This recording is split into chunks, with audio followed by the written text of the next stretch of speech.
Assalamualaikum warahmatullahi wabarakatuh. Selamat pagi kawan-kawan kolega dari Universitas Malang. Kami ingin menyuarakan beberapa hal bagaimana kita mengukur lembaga kita itu baik atau tidak. Lalu yang kedua, meningkatkan kontribusi kita membangun UM bisa berjaya berlaga di nasional maupun internasional. Alat ukur kita selama ini mungkin kebanyakan diukur oleh kita sendiri. Apakah unit kita, karya kita itu bagus atau tidak. Nah, ada alat ukur yang mungkin bisa kita setidaknya sepakati bersama bahwa di Indonesia ada namanya IKU, Indikator Kinerja Utama. Juga ada satu platform yang kita namakan Sinta, yang kita gunakan bersama-sama seluruh Indonesia, seluruh dosen bisa masuk di Sinta. Nah, apa yang kita bisa lihat di Sinta atau di IKU? Nah, yang dilihat di sana itu ada sebagai pribadi, lalu ada juga sebagai unit, yaitu Universitas Malang. Sejauh ini, alhamdulillah, kita yang selama ini ranking kita 23, 22, 20, dan paling lama bertengger di ranking 17 untuk di ranking Sinta.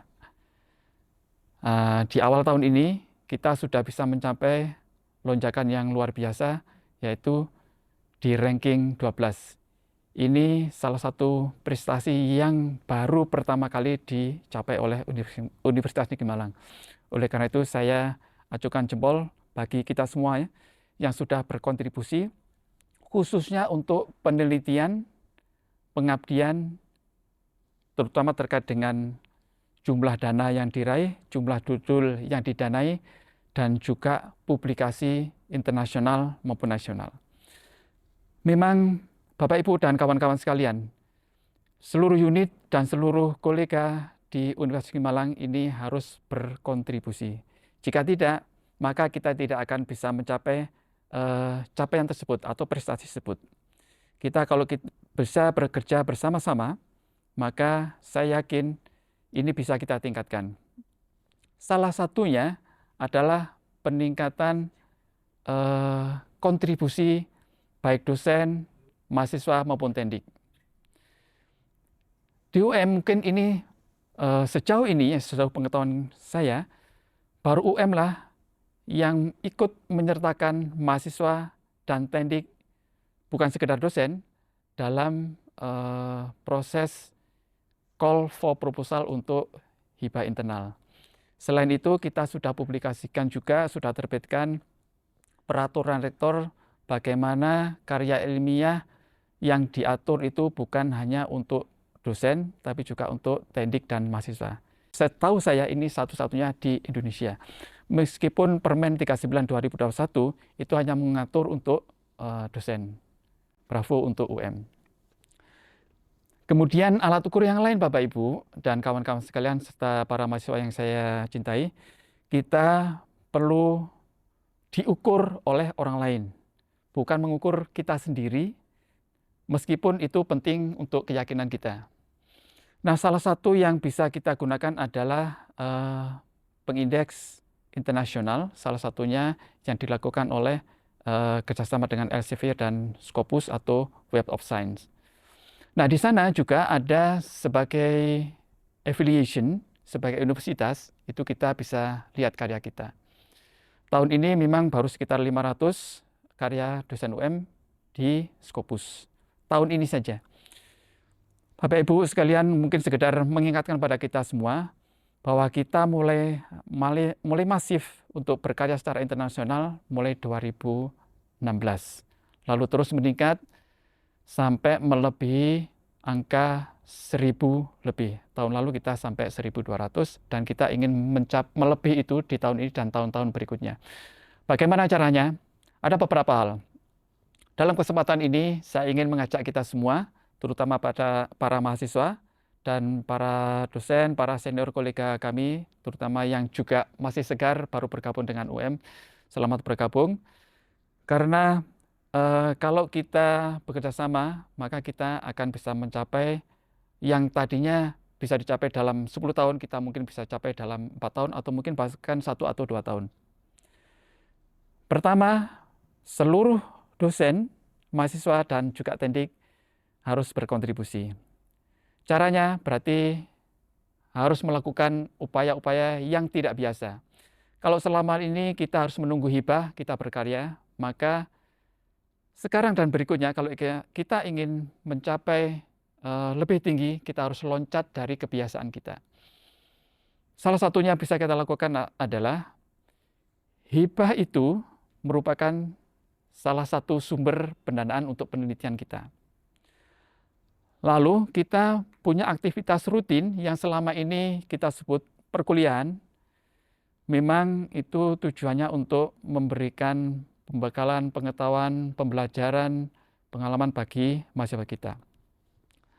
Nah, kita sudah tahu bahwa kurikulum kita ini secara nasional adalah Merdeka Belajar Kampus Merdeka.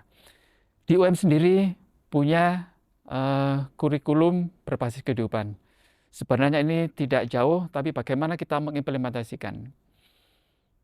Nah, jika setiap mata kuliah, taruhlah kita punya 20 mahasiswa. Tidak perlu banyak-banyak, misalnya kita bagi menjadi 4 atau 5 kelompok, masing-masing ada 4 mahasiswa. Kita bisa menghasilkan karya ilmiah, tidak perlu tinggi-tinggi, misalnya cukup Sinta 5, Sinta 4, Sinta 3, itu sudah cukup bagi sebuah kelompok di dalam satu mata kuliah satu semester. Nah, kita punya prodi hampir 146. Kalau setiap prodi dalam satu semester ini ada 20 mata kuliah, maka jika setiap mata kuliah menghasilkan 5 karya, kita bisa menghasilkan 100 karya dalam satu semester per prodi. Kita misalnya punya 100 prodi saja, sudah bisa kita hitung 100 kali 100 karya, meskipun tidak internasional, kita sudah bisa hitung. Itu satu sumber. Sumber berikutnya adalah bagaimana kita bisa mengintegrasikan setiap kesempatan kita bersama para mahasiswa, atau mungkin tendik yang fungsional, dan juga para dosen yang punya bimbingan, untuk bisa lebih intensif melakukan aktivitas-aktivitas bimbingan. Mungkin kita tidak dengan sengaja untuk mempublikasikan karya-karya kita, tapi kalau kita punya data, maka kita perlu fasilitasi lain, perlu cara untuk menjadikan data-data itu bisa untuk publikasi. Ada salah satu cara yang bisa kita lakukan, yang lain adalah bisa membuat karya ilmiah berbasis analisis meta, atau mungkin bahasa lainnya jenis review. Tentu tidak semua review itu bagus, cocok bagi kita semua. Secara umum sebenarnya review itu adalah untuk yang sudah ahli. Oke, itu bisa kita lakukan. Carilah ahli di salah satu bidang yang kita inginkan. Setiap dosen pasti ahli karena sudah setiap hari, setiap semester melakukan kegiatan perkuliahan, mungkin pengabdian, atau mungkin membaca literatur, atau juga tentu yang paling utama adalah dari penelitian. Maka sebenarnya kita punya potensi untuk menjadi ahli, dan kita bersama-sama dengan mahasiswa atau mungkin dosen-dosen junior dan juga dosen yang ahli lainnya untuk menulis review. Dan ini sudah kami lakukan. Kalau pekerjaan, aktivitas atau program ini bisa kita masifkan, maka baik dari IKU 2, IKU 3 maupun IKU 5 yang terkait dengan penelitian, pengabdian, dan karya mahasiswa itu bisa kita tingkatkan.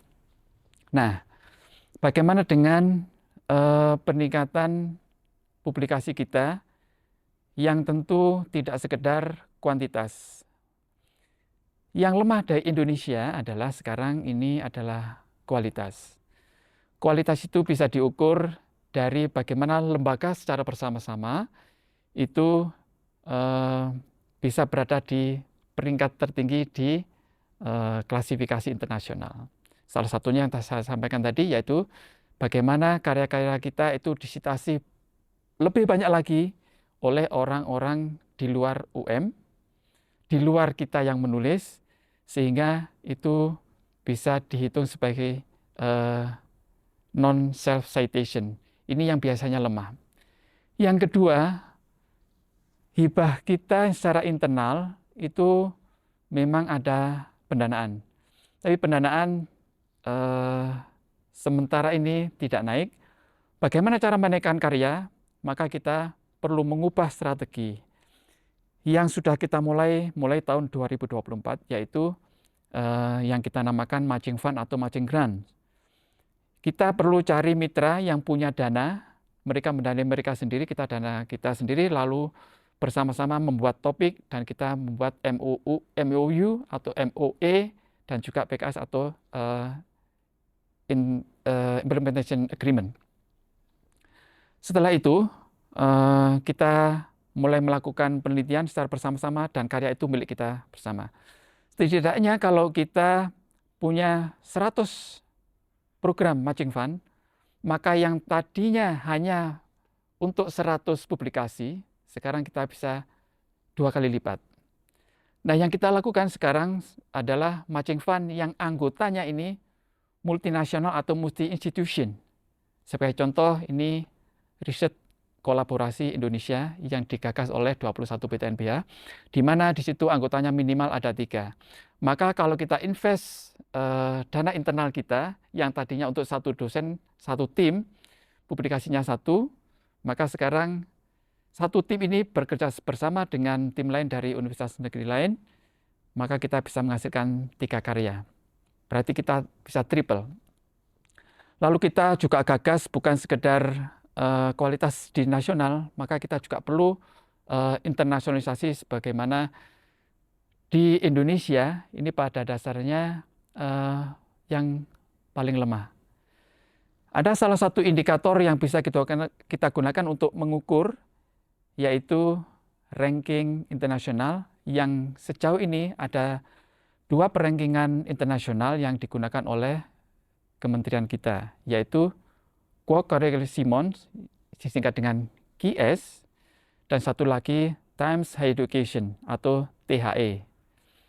Nah, 2 ini kalau kita lihat, kita lihat komponen-komponen komposisinya, komponen yang berbasis penelitian dan inovasi ini hampir 56-60%. Maka kontribusi dari penelitian, pengabdian, inovasi bukan hanya sekedar dalam arti penelitian yang dibangun oleh LPPM misalnya, atau yang kerjasama dari BRIN atau kerjasama dengan DRTPM, tapi penelitian yang tadi bersama-sama dengan integrasi di Tridharma, yaitu pendidikan, pembelajaran yang sudah saya sampaikan di bagian awal tadi, ini juga dinamakan penelitian. Nah, ini bisa kita gunakan untuk meningkatkan kontribusi, peningkatan jumlah dan kualitas. Apa yang lemah? Yaitu International Research Network.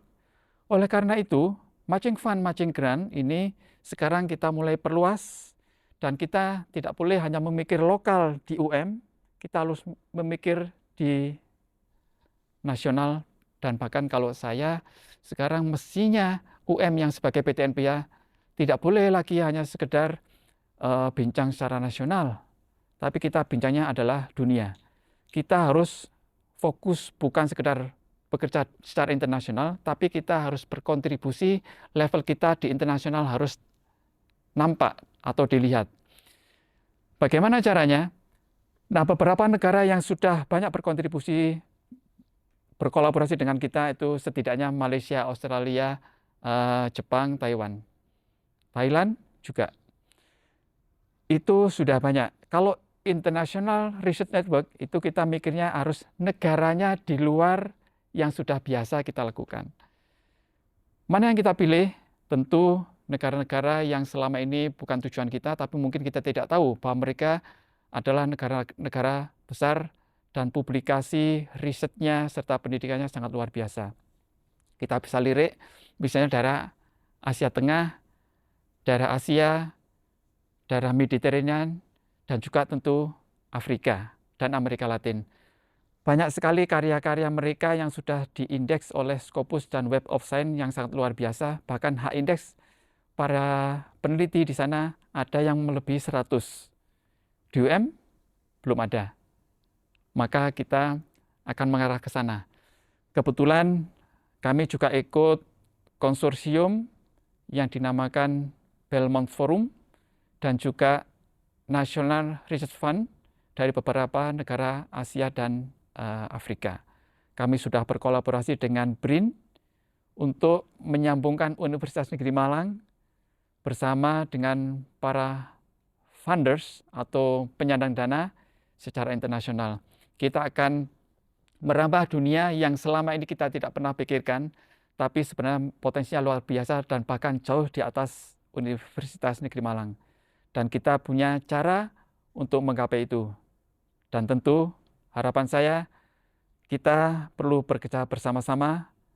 LPPM hanya sekedar mengarahkan, mengkondisikan, juga mengkoordinasikan. Tapi kalau tidak ada karya-karya Bapak Ibu, kontribusi para dosen, mahasiswa dan teknik, maka LPPM tidak ada apa-apanya. Semangat, kita akan bekerja bersama-sama, meningkatkan kontribusi, kuantitas dan kualitas agar UM dilihat oleh dunia. Terima kasih, sampai jumpa. Assalamualaikum warahmatullahi wabarakatuh.